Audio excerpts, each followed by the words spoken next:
Hey guys, it's JD and welcome back to my channel, but most importantly, welcome to another...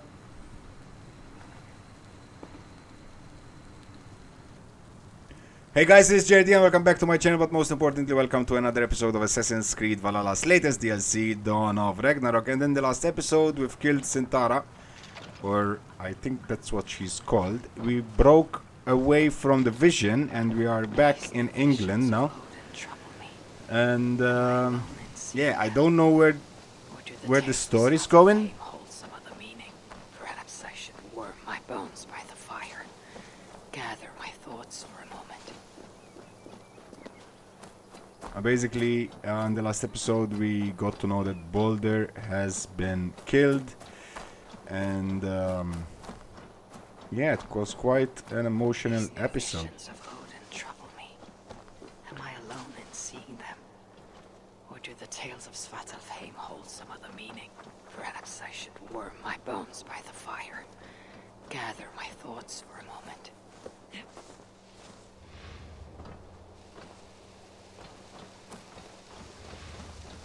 It was quite a fight with. I'm sure she was called Sintara. I'm sure. So now we have another mission.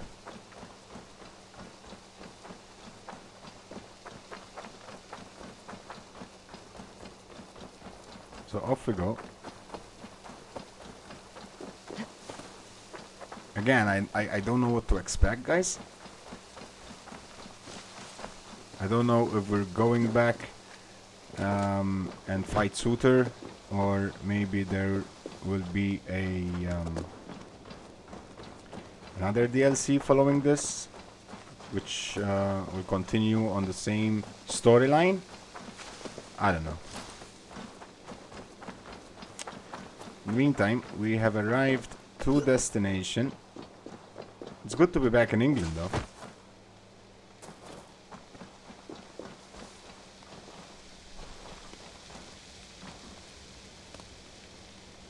Let's see.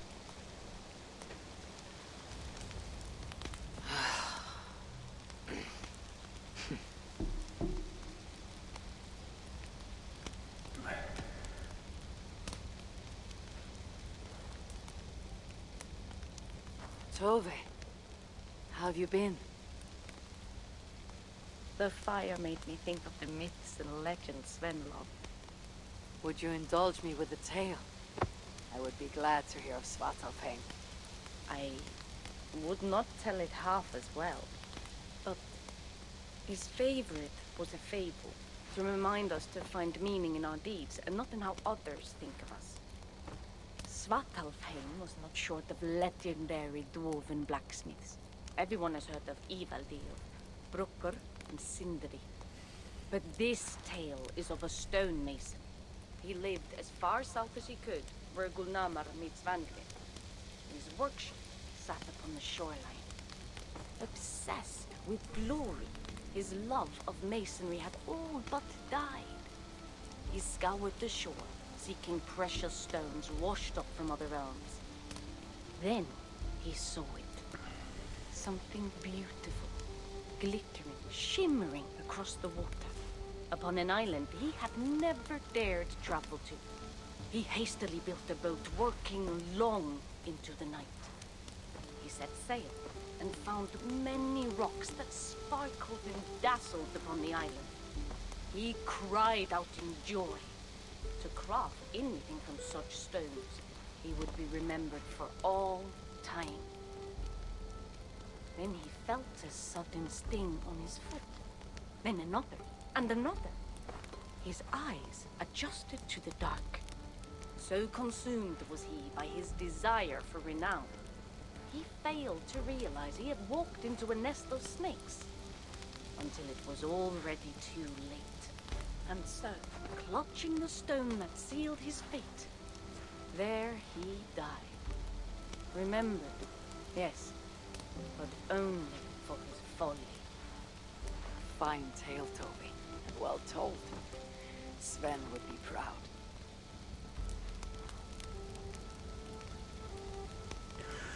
Okay.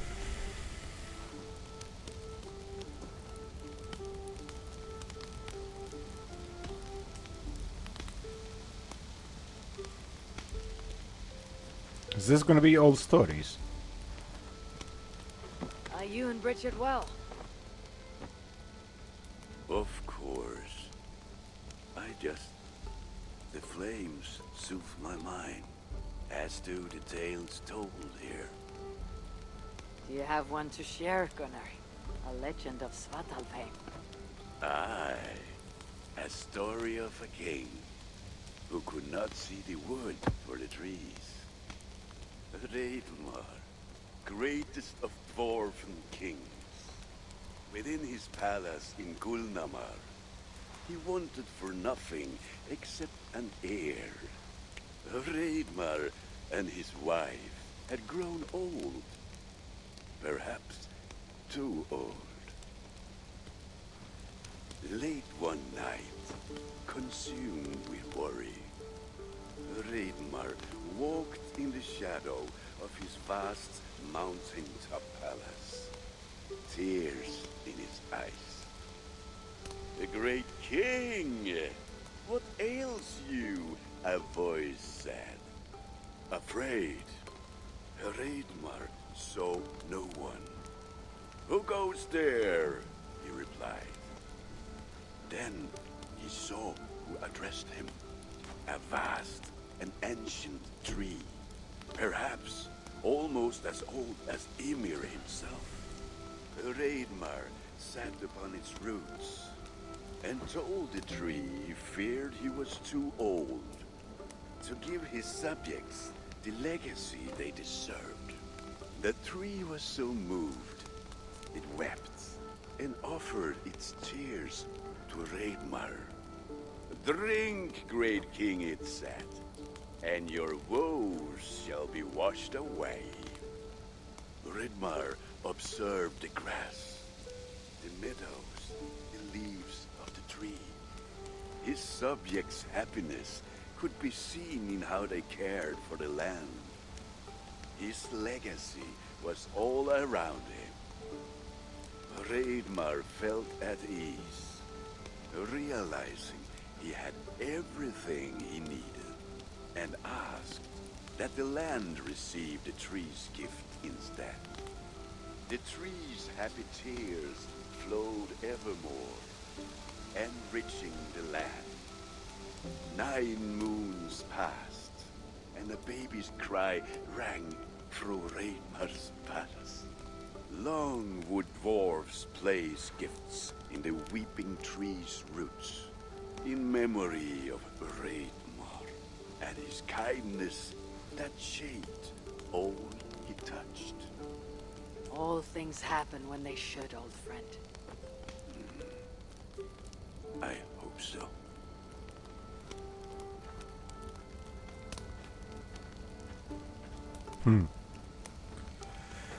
Okay.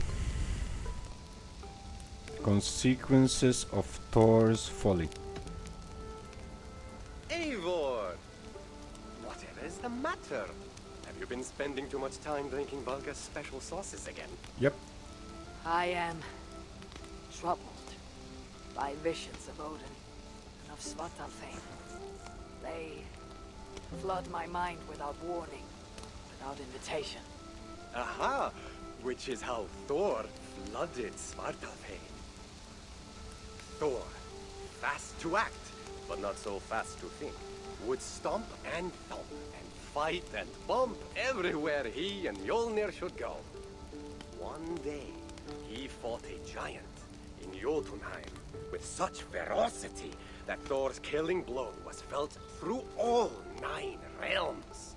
The ground shook, mountains rose up, hills tore apart, creating canyons, and north of Svaladal, the massive lake that housed the springs of Yggdrasil split open, flooding all of Svartalfheim. The dwarf king, Hreidmar, acted swiftly. He built 3 mighty dams, preventing further damage to his realm, working alongside his beloved subjects. So surprised was one builder to see the great king working as an equal that he slipped, tumbling into the raging waters below. Without hesitation, Hreidmar leapt, once from his horse, and again from the center of the dam's lip, diving into the frightful torrent. Before the builder could even cry for help, Hreidmar was pulling him onto dry land. And so 2 giant statues were built to honor the king, one for each leap of unthinking bravery, and stood until the end of days. Until Ragnarok. Aye! So you see, actions ripple outward, like a stone falling into a lake. Or like Thor crushing a Jotun skull with Mjolnir. Affecting everything, whether foretold or unknown. I fear my tale has only worsened your concerns. No, a good story is a log that feeds a mind's flame. Thank you, friend.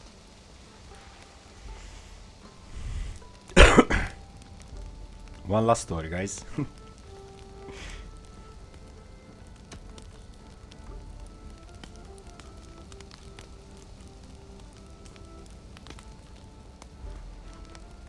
I hear you seek tales of Svartalfheim. You are not alone in your glimpses of the Aesir. You have seen them too. No. Only the power the visions hold, and their effect on those once held dear. You speak of Sigurd. Do you want my tale or not? There was a dwarven miner who cared only for his work. Mining was all he knew, all he wanted to know, and all he would ever know. One day, he heard a strange noise. All his long life, working in the northern mines of Vangrim, he had never known a boulder to squeak.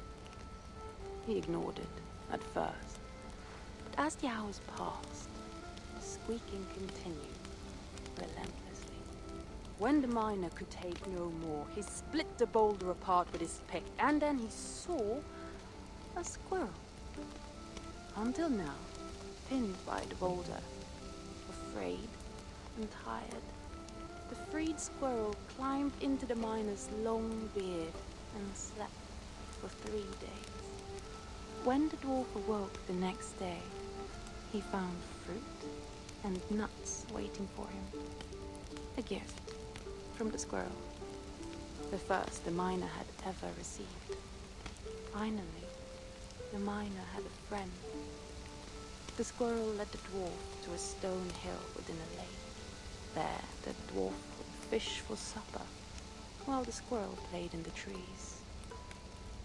One night, watching his fishing line, the dwarf drifted off to sleep, smiling, enjoying the happy squeaks of his friend above. When the sun rose, its light did not find the dwarf, for he had turned to stone, his short-lived bliss captured evermore. And the squirrel?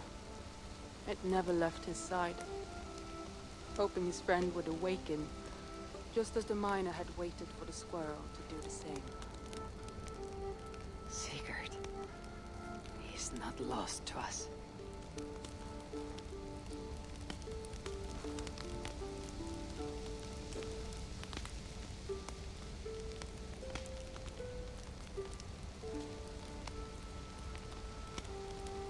In every great story there is truth to be found. I wonder what could be found in Svartalfheim, in the place they spoke of.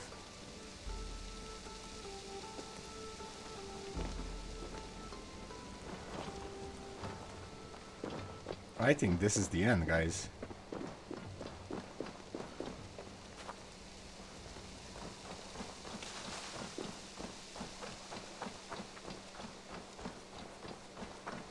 Let's just check. Quests. Svartalfheim.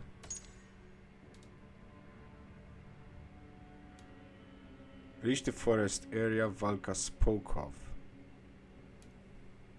Speak to Kara the Valkyrie. Okay, so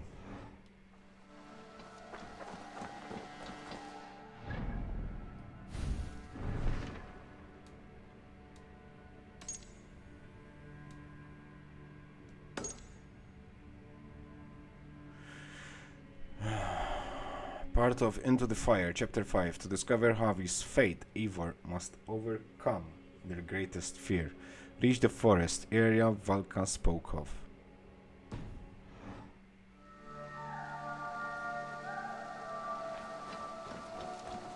Where is this forest? Okay.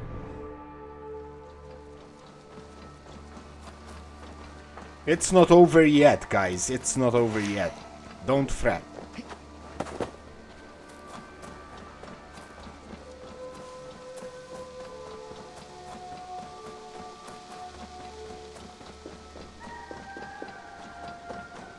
I mean, those stories.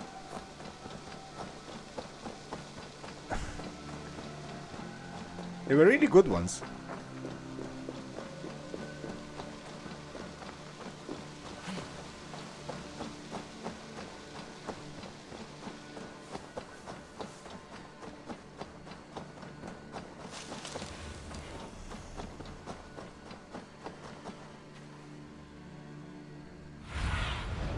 Go, Yeah. Sunan.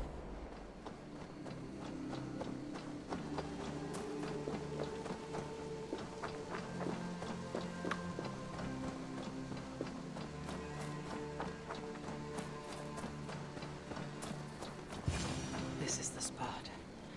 Now I need only wait for Valka to arrive.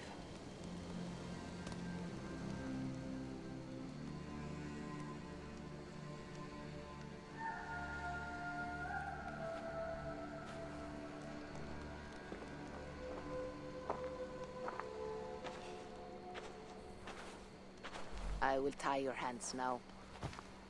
What? What purpose will that serve? Exactly.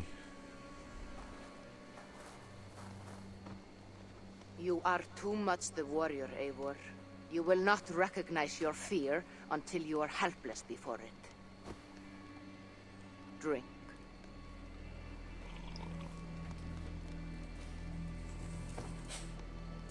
You say this will bring the vision back.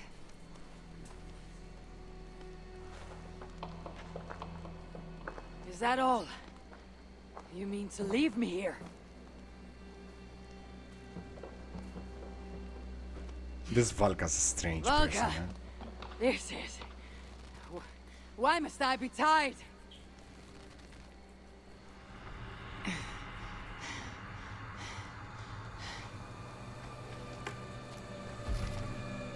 Valka?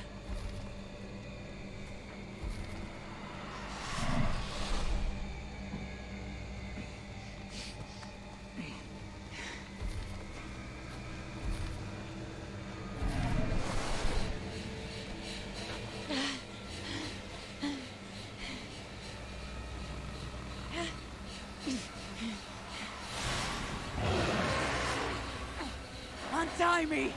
The wolf is coming and I cannot reach my weapon! Valka! Valka!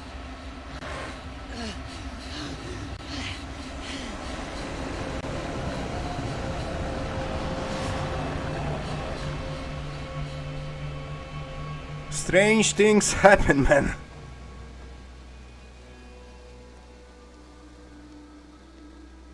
Left me speechless, to be honest. Just feeling... Where did they come from? I have to break these bonds.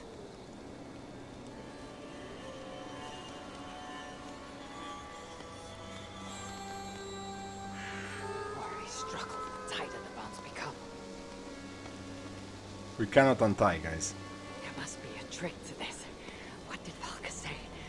Give in to it. Be still.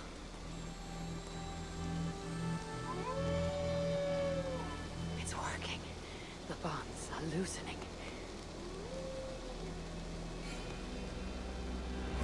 Free. Now for the reckoning.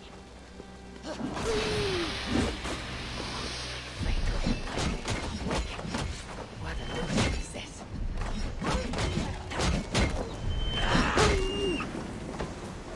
Accursed phantoms!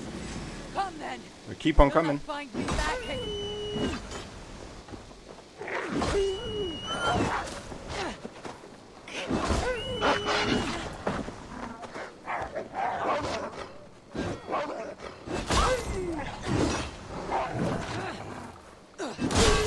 Can't see shit, man.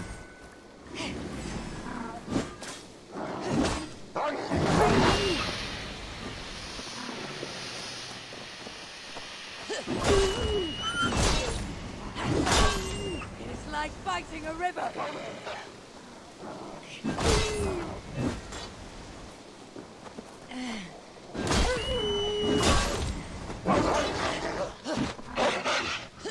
I'm going by instinct here.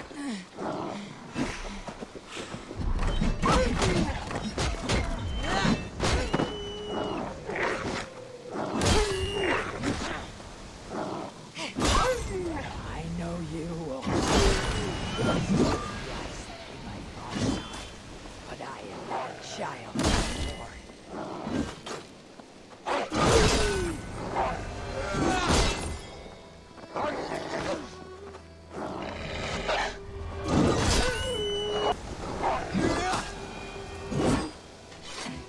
Okay, I think we're... The wolf is gone. For now. Okay.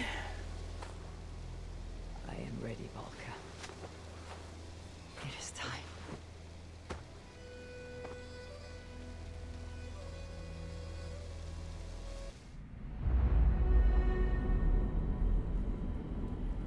I don't know. I don't know what to say.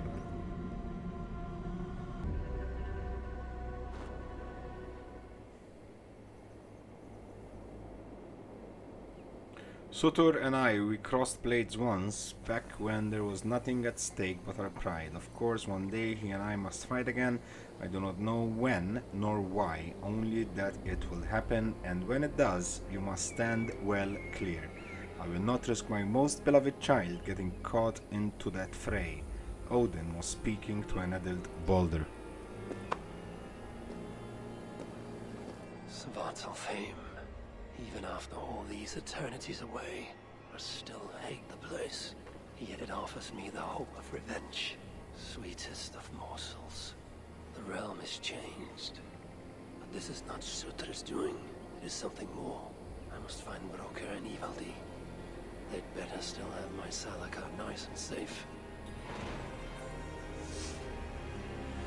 Okay, so I feel we should end this episode here, guys. And I'll come back for more very soon. Until then, thank you for watching. Hope you enjoyed it. If you did so, don't forget to smash that like button, subscribe to channel if you're new. My name is Jerdy and thanks, and stay safe. Bye bye.